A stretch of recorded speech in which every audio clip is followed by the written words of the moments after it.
I had a goal, and it was really a single-minded goal to be a mother. Ellen Weir, a Colorado College graduate and kindergarten teacher, met her husband, Peter Casey, a stockbroker here in the Springs. They married in 1979. Both wanted children right away. We were old. We were 29. But time marched on, and the children didn't come. Ellen earlier had a devastating infection from an experimental IUD, or intrauterine device, the scar tissue completely closing her fallopian tubes. I could not get pregnant naturally at all. The realization was not an easy one to bear. I felt like it was my fault. The self-imposed guilt was crushing, but undeterred, Ellen's quest for children would begin in full. Researching in those pre-internet days on microfiche in the basement of the Pikes Peak Library, she would scour medical journals for the words fallopian tubes, hoping to find any breakthroughs. That would lead her to a doctor in Vancouver, Canada, who successfully opened one of her fallopian tubes, the first of 9 major surgeries she would have in 4 years. Ellen would, in fact, later conceive, but she had an ectopic pregnancy, her fallopian tube rupturing. Ellen nearly dying as a result.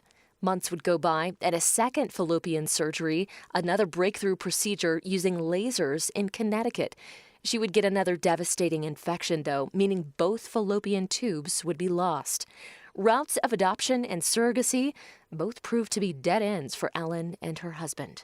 Local television stations in Boston was trying to get a hold of us. But then, as 1981 was about to close, news of a baby girl. No? She's not used to sweets. This will be too much for her. The first born in the U.S. via IVF. And the minute she was born, I knew I would have a baby.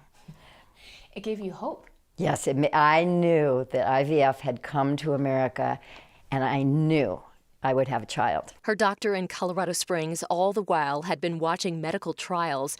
He connected Ellen with a group of doctors based at the University of Texas Health Science Center. This letter, a keepsake informing her she had been accepted into that program. I was thrilled. I was walking on air every day. But when I was going through in vitro, only 2 other babies that we knew of had been born in the entire world. So I had no one to talk to.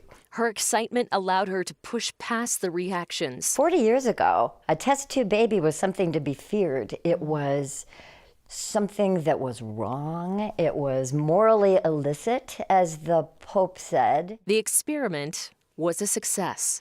Ellen and her husband Peter would finally have the gift that they had long awaited, their daughter Elizabeth. Articles and clippings tell of the story, but perhaps none as thorough as Ellen's new book. Daughter Elizabeth, now a mother herself, with a newfound understanding of what courage it took. When I read the book, I was like, Mom, I'm not sure that I would have done that, didn't I? To know the process that she had to go through and the effort that my parents had to make to have me, it's really humbling to think that, you know, they really, really wanted me. Thank goodness I wasn't a total disappointment, hopefully. One woman's courage that ultimately allowed many other families to have their own children.